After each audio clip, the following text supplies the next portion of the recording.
Halo teman Education Story.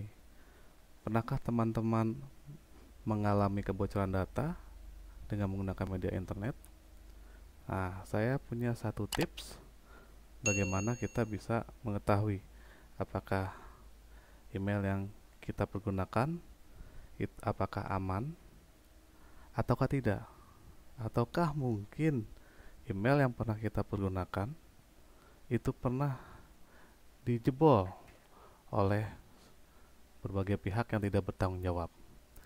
Nah, sekilas penjelasan dari saya ini hanya untuk menjelaskan bagaimana kita bisa mengecek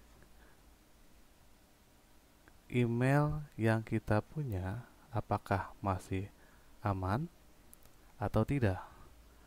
Nah, seandainya sudah pernah ada kebocoran, saran dari saya adalah cobalah sesering mungkin mengganti password.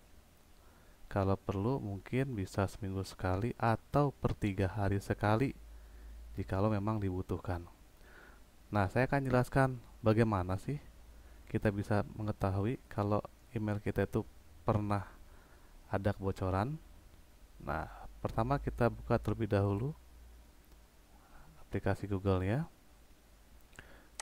Di sini saya akan mengecek email saya pribadi dengan menggunakan aplikasi yang disediakan oleh alamat www.periksadata.com. Nah, seperti ini. Nah, periksa data ini digunakan untuk mengecek kejadian kebocoran data di internet yang selama ini umum ya atau sering dijumpai. Nah, di sini kita hanya butuh alamat email. Alamat email yang akan kita periksa. Nah, saya akan coba masukkan email dari Education Story.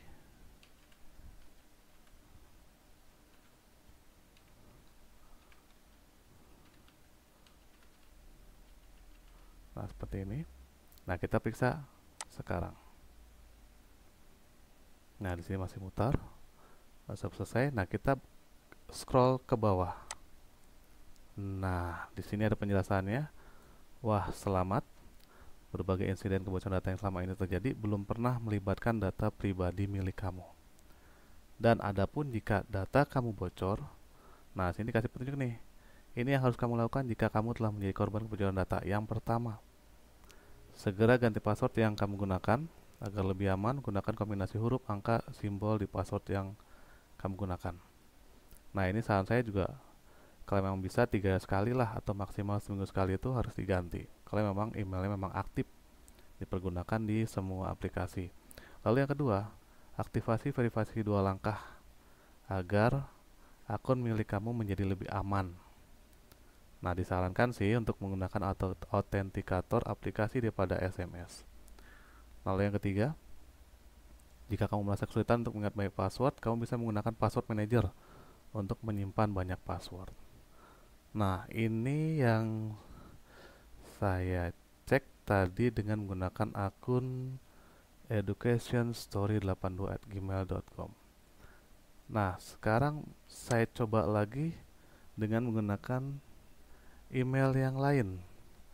Contoh misalkan bimbingan.tik.neskar@gmail.com. Oke, kita periksa lagi.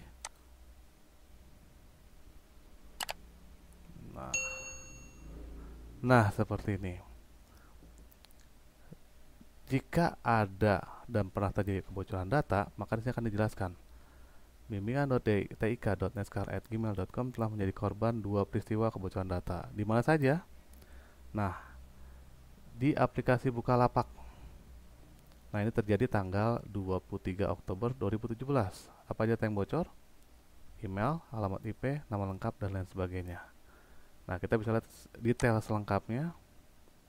Nah, seperti ini.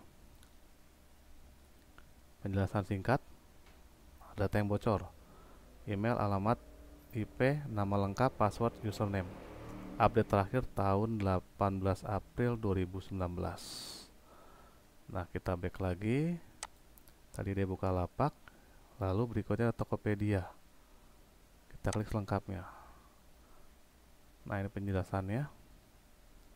Pada tanggal 17 April 2020.